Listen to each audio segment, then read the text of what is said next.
सत्कारयोग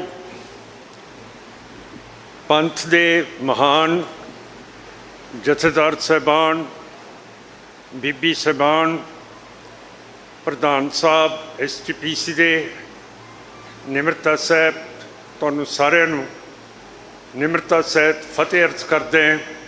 वाहिगुरू जी का खालसा, वाहिगुरू जी की फतेह। सिख कौम दे विच बंदी अज दी दिहाड़ी नहीं बने। गुरु नानक साहब नूं भी बाबर ने कैद किया सीगा,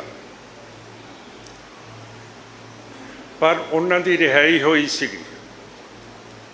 असी जिक्र किया नौवें पातशाह का, जिन्हां ने हिंदू धर्म के उत्ते वड्डा परोपकार किया, जिहड़ा खुद जनेऊ नहीं सी पहनदे, पर जो औरंगजेब बादशाह हिंदुआं दा जनेऊ ला के जिन्ना चिर सवा मन जनेऊ नहीं सी तोलदा, उन्ना चिर वो अपना प्रशादा नहीं सी छक सकदा।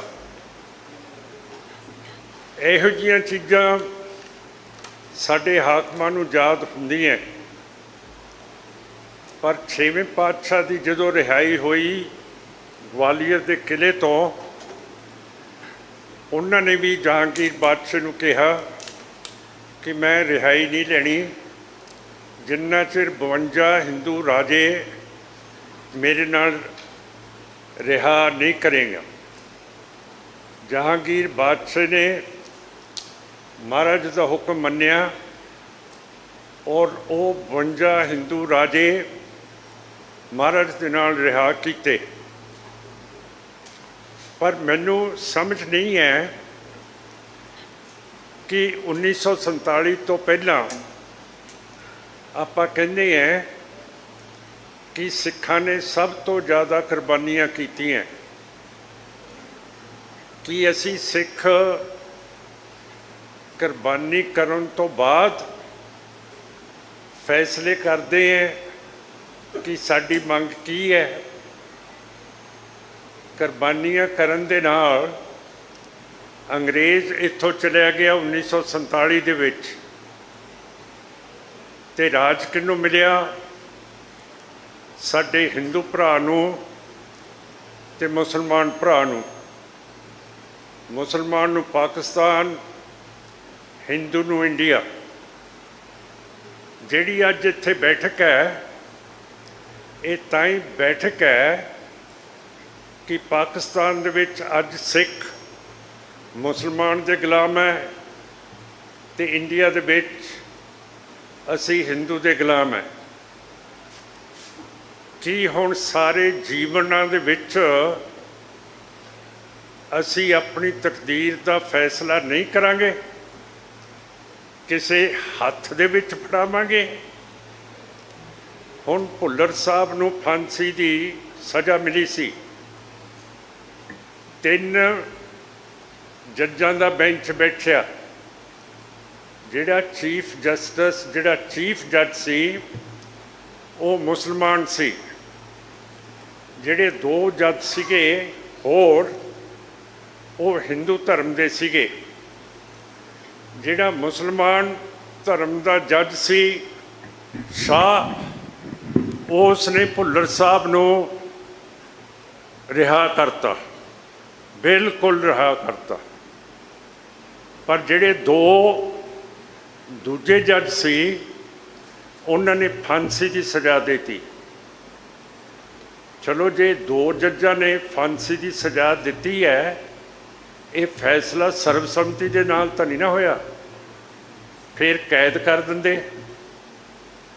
पर फिर उन्हां दे लिए भी रस्सी तैयार हो गई। उस वक्त असी मैंबर पार्लीमेंट सीगे, बादल साहब, ढींसा साहब, शायद भुंदर साहब भी नाल सीगे, जोरा सिंह मान साहब, तुड़ साहब, असी सारे अडवाणी नूं मिले, जिहड़ा होम मिनिस्टर सीगा, ते उन्होंने कहा कि भुल्लर साहब नूं फांसी नहीं देनी चाहिए। वो बोलिया तो कुछ है नहीं, पर वो इशारा सी उहदा कि मैं तुहाडे नाल सहमत है। सो साध संगत जी, किसी दे हत्थ गुलाम फड़ा देनी मैं तो नहीं समझदा कि सिख धर्म ते सिख सियासत दे विच सियानफ हैगी है कि साडी सिख कौम इन्ना राज भाग भुगत के अज जिवें कोयल पंछी कावां दे आलने दे विच अपने अंडे दे दिंदा है ते कां बच्चे कढ़दे है कि असी कोयल पंछी बन गए कि ताकत साडे विच आउंदी है ते असी अगले नूं दे दिंदे हैं।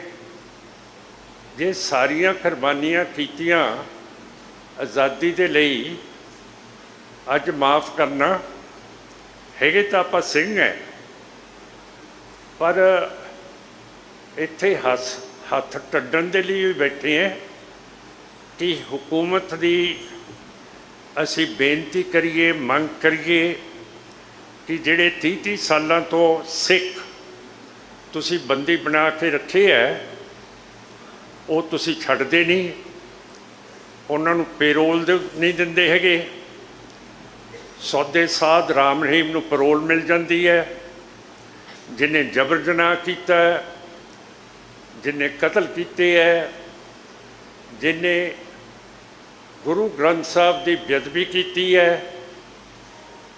फिर अपना स्टेटस अज इंडिया दे विच कद है कि इस तरह ही होना आपां ने मंगी जाना। जे किते काल पै जे उत्थे सिख दिंदे है, सेवा करते हैं, कोई तकलीफ आ जाए उत्थे सेवा करते हैं। पर सानू 1947 तो बाद मंगते बनाता है और साडी पार्टी ने यतन कीते सीगे बरगाड़ी दे विच 2018 दे विच मोर्चा लाया सी। कैप्टन अमरिंदर सिंह जी सरकार ने अपने 2 नुमाइंदे रंधावा साहब ते बाजवा साहब भेजे सीगे और साडे नाल वायदा कीता सीगा कि वो बंदियां नूं छड्डणगे ते जिहड़े बरगाड़ी दरबार साहब की बेइज्जती करने वाले सीगे उन्हां नूं पकड़िया जाऊगा। थोड़ा जिहा सानू आराम मिलिया उस मोर्चे दे विच कई पुराने सिख जेलों के विचों छुट्टे, कईयां नूं पेरोल मिलेगी, पर पूरा वायदा सरकार ने नहीं किया है। कहा सी कि असी गिरफ्तार करांगे सैनी सारिਆਂ नूं, पर जो साडे कोले गुरु ग्रंथ साहब की हाज़री ते संगत की हाज़री दे विच कैप्टन अमरिंदर सिंह के नुमाइंदियां ने कीते वो उन्होंने पूरे नहीं कीते हैगे। इस तो बाद फिर असी सोचा कि एक होर मोर्चा ला दीए ते वो फिर असी अज एक होर मोर्चे दे विच बैठे हैं बरगाड़ी विखे, जिन्हों अज 314 दिन हो गए है। रोज़ गुरु दे सिख बीबियां गिरफ्तारी देण आउंदे है ते 1 तरीक नूं जून नूं असी एक वड्डा दिन मना रहे हैं कि इन्ने दिन हो गए है साडे मोर्चे नूं, पर अजे तक बंदी सिख छुट्टे नहीं है।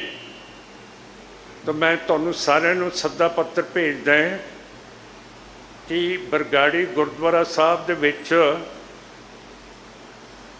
1 जून नूं जरूर दर्शन दिओ, जिहदे नाल सरकार नूं कोई फर्क पवे। थोड़े दिन होए है मैं ਅੱਜ ਆਪਾਂ ਇੰਡੀਆ ਦੇ ਬੰਦੀਆਂ ਦੀ ਗੱਲ ਕਰਦੇ ਹਾਂ। ਮੈਂ ਸੰਗਰਾਮਾਂ ਵਿਖੇ ਗਿਆ ਸੀ, ਉੱਥੇ ਭਾਈ ਹਰਜਿੰਦਰ ਸਿੰਘ ਮਿਲਿਆ, ਜਿਨ੍ਹੇ 34 ਸਾਲ ਬਰਤਾਨੀਆ ਦੀ ਜੇਲ੍ਹ ਦੇ ਵਿੱਚ ਕੱਟੇ ਆ। ਐ ਨਹੀਂ ਕਿ ਸਾਡੇ ਬੰਦੀ ਸਿਰਫ ਇੰਡੀਆ ਦੇ ਵਿੱਚ ਹੈ, ਆਸਟ੍ਰੀਆ ਦੇ ਵਿੱਚ ਵੀ ਅੱਜ ਸਿੱਖ ਬੰਦੀ ਹੈਗੇ ਆ। ਸਾਰੇ ਪਾਸੇ ਸਿੱਖ ਬੰਦੀ ਫਸੇ ਪਏ ਹੈ। ਪਰ ਕਿਉਂ ਕਰਕੇ ਜਦੋਂ ਸਾਡੇ ਕੋਲੇ ਹਕੂਮਤ ਹੁੰਦੀ ਹੈ ਉਦੋਂ ਆਪਾਂ ਗੱਲ ਨਹੀਂ ਕਰਦੇ। ਸੰਵਿਧਾਨ ਦੀ ਧਾਰਾ 161 ਹੈ, ਜਿਹਦੇ ਤਹਿਤ ਗਵਰਨਰ ਦੀ ਪਾਵਰ ਹੈ ਕਿ ਉਹ ਬੰਦੀਆਂ ਨੂੰ ਛੱਡ ਵੀ ਸਕਦਾ, ਸਜ਼ਾ ਵੀ ਘੱਟ ਕਰ ਸਕਦਾ। ਅਸੀਂ ਬਜਨੌਰ ਗਵਰਨਰ ਨੂੰ ਮਿਲੇ ਸੀਗੇ ਅਤੇ ਉਸ ਨੇ ਵੀ ਸਾਡੀ ਬੜੀ ਇਮਦਾਦ ਕੀਤੀ। ਜਿੰਨਾ ਕੁਛ ਹੋਇਆ ਉਸ ਨੇ ਬੰਦੀ ਛਡਾਉਣੇ ਸ਼ੁਰੂ ਕੀਤੇ। ਪਰ ਗੱਲ ਇਹ ਹੈ ਕਿ ਜਿਹੜਾ ਸਾਡਾ ਨਿਸ਼ਾਨਾ ਹੈ ਉਹ ਹੁਣ ਟਾਰਗੇਟ ਦੇ ਉੱਤੇ ਨਹੀਂ ਵੱਜਦਾ, ਕਿਉਂ ਕਰਕੇ ਹਕੂਮਤ ਨਹੀਂ ਹੈ। 1947 ਤੋਂ ਬਾਅਦ ਆਪਾਂ ਗੁਲਾਮ ਹੈ। ਅਤੇ ਪ੍ਰਧਾਨ ਸਾਹਿਬ ਨੂੰ ਮੈਂ ਬੇਨਤੀ ਕਰਦਾ ਕਿ ਇੱਕ ਵਫਦ ਫੇਰ ਬਣਾਉਣ, ਜਿਹੜਾ ਮੌਜੂਦਾ ਗਵਰਨਰ ਹੈ ਉਹਦੇ ਕੋਲੇ ਵੀ ਇੱਕ ਯਾਦ ਪੱਤਰ ਦਈਏ ਕਿ ਸਾਡੇ ਜਿਹੜੇ ਵੀ ਬੰਦੀ ਹੈਗੇ ਆ ਉਹਨਾਂ ਨੂੰ ਪੂਰੀ ਤਰ੍ਹਾਂ ਰਿਹਾ ਕੀਤਾ ਜਾਵੇ। ਜੇ ਫਕਰ ਹੈ ਮੋਦੀ ਸਾਹਿਬ ਨੂੰ ਲਾਲ ਕਿਲ੍ਹੇ ਦੇ ਉੱਤੇ ਚੜ੍ਹ ਕੇ 9ਵੇਂ ਪਾਤਸ਼ਾਹ ਦਾ ਜਨਮ ਦਿਨ ਮਨਾਉਣ ਦਾ, ਤਾਂ ਮੇਰਾ ਮਤਲਬ ਹੈ ਕਿ ਉਹਨਾਂ ਨੂੰ ਉਹੀ ਯਾਦ ਹੈ ਕਿ ਤੁਹਾਡਾ ਜਨੇਊ ਬਚਾਤਾ। ਅਤੇ ਜਿਹੜੇ ਸਿੱਖਾਂ ਨੇ 1984 ਦੇ ਵਿੱਚ ਬਰਤਾਨੀਆ ਦੀ ਫੌਜ ਦਾ, ਸੋਵੀਅਟ ਰੂਸ ਦਾ, ਇੰਡੀਆ ਦੀ ਫੌਜ ਦਾ ਇੱਥੇ ਸੰਤ ਜਰਨੈਲ ਸਿੰਘ ਭਿੰਡਰਾਂਵਾਲਿਆਂ ਦੇ ਮਤਹਿਤ ਹੋ ਕੇ ਮੁਕਾਬਲਾ ਕੀਤਾ। 72 ਦਿਨ ਇਹ ਤਕੜੀਆਂ ਦੁਨੀਆ ਦੀਆਂ ਫੌਜਾਂ ਅੰਦਰ ਨਹੀਂ ਵੜਨ ਦਿੱਤੀਆਂ ਉਸ ਯੋਧੇ ਨੇ। ਸੋ ਸਾਧ ਸੰਗਤ ਜੀ, ਉਸ ਨੂੰ ਵੀ ਕਦੇ ਕਦੇ ਆਪਾਂ ਯਾਦ ਰੱਖੀਏ, ਉਹਦੀ ਵੀ ਫੋਟੋ ਇਸ ਹਾਲ ਦੇ ਵਿੱਚ ਹੋਵੇ। ਇਹ ਸਾਡੀ ਪਾਰਲੀਮੈਂਟ ਹੈ, ਇੱਥੇ ਜਥੇਬੰਦੀ ਆ ਕੇ ਫੈਸਲੇ ਕਰਦੀ ਹੈ, ਗੁਰਮਤੇ ਕਰਦੀ ਹੈ। ਔਰ 1946 ਦੇ ਵਿੱਚ ਇਸੇ ਦਰਬਾਰ ਦੇ ਵਿੱਚ ਸਰਬਸੰਮਤੀ ਦੇ ਨਾਲ SDPC ਨੇ ਮਤਾ ਪਾਸ ਕੀਤਾ ਸੀ ਕਿ ਸਾਨੂੰ ਖਾਲਿਸਤਾਨ ਚਾਹੀਦਾ। ਉਹਦੇ ਵਿੱਚ ਮਾਸਟਰ ਤਾਰਾ ਸਿੰਘ ਵੀ ਸੀ, ਗਿਆਨੀ ਕਰਤਾਰ ਸਿੰਘ ਵੀ ਸੀ, ਨਾਗੋਕੇ ਸਾਹਿਬ, ਸਾਰੇ ਵੱਡੇ ਵੱਡੇ ਜਥੇਦਾਰ ਸੀਗੇ। ਇਹ ਮੈਂ ਗਪੌੜਾ ਨਹੀਂ ਮਾਰ ਰਿਹਾ, ਇਹ ਸਾਡੇ ਬਜ਼ੁਰਗਾਂ ਨੇ ਇਸ ਹਾਲ ਦੇ ਵਿੱਚ ਖਾਲਿਸਤਾਨ ਦਾ ਮਤਾ ਪਾਸ ਕੀਤਾ ਹੋਇਆ। ਹੁਣ ਮੈਂ ਜ਼ਿਆਦਾ ਤਾਂ ਨਹੀਂ ਕਹਿਣਾ ਚਾਹੁੰਦਾ, ਮੈਂ ਚਾਹੁੰਦਾ ਕਿ SDPC ਫੇਰ ਉਸ ਮਤੇ ਦੀ ਤਾਈਦ ਕਰੇ। ਸਾਡੇ ਹੱਥ ਦੇ ਵਿੱਚ ਕੁਛ ਹੋਣਾ ਚਾਹੀਦਾ। ਜੇ ਅਸੀਂ ਅਗਲੀ ਹਕੂਮਤ ਦੇ ਕੋਲੋਂ ਕੋਈ ਚੀਜ਼ ਮੰਗਣੀ ਹੈ, ਜਿਹੜਾ ਸਿੱਖ ਜੰਗਨਾਮਾ ਹੈ, ਅਸੀਂ ਸਿੱਧਾ ਦੁਸ਼ਮਣ ਦੇ ਉੱਤੇ ਹਮਲਾ ਨਹੀਂ ਕਰਦੇ। ਅਸੀਂ ਆਪਣਾ ਵਕਤ ਦੇਖ ਕੇ ਜਿੱਧਰ ਸਾਨੂੰ ਦਿਖੇ ਕਿ ਦੁਸ਼ਮਣ ਕਮਜ਼ੋਰ ਹੈ ਉੱਥੇ ਹਮਲਾ ਕਰ ਦਿੰਦੇ ਹਾਂ। ਹੁਣ ਮੈਂ ਫਤਿਹ ਤੋਂ ਪਹਿਲਾਂ ਇੱਕ ਨਾਅਰਾ ਮਾਰੂੰਗਾ ਕਿ ਜਿਹੜਾ 1946 ਦਾ ਖਾਲਿਸਤਾਨ ਦਾ ਮਤਾ ਹੈਗਾ SDPC ਦਾ, ਉਸ ਨੂੰ ਫਿਰ ਆਪਾਂ ਹਰਾ ਕਰੀਏ और अपना प्रोग्राम बनाइए। हुण क्यों करके सिख कौम सीधा हमला नहीं करती, मैं जकारा बुलाऊंगा, तुसी हथ नहीं खड़े करने, हाँ दे जवाब दे विच मैं इस तरह सारे देखी जाऊँगा, तुसी सज्जी अख दे नाल मैनू अख मार दिओ।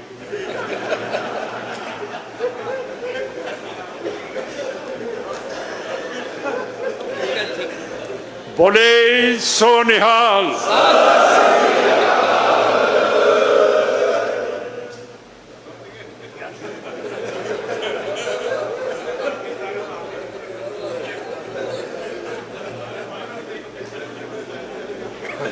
चलो प्रधान साहब मता पास हो गया खालिस्तान का। वाहिगुरू जी का खालसा, वाहिगुरू जी की फतेह।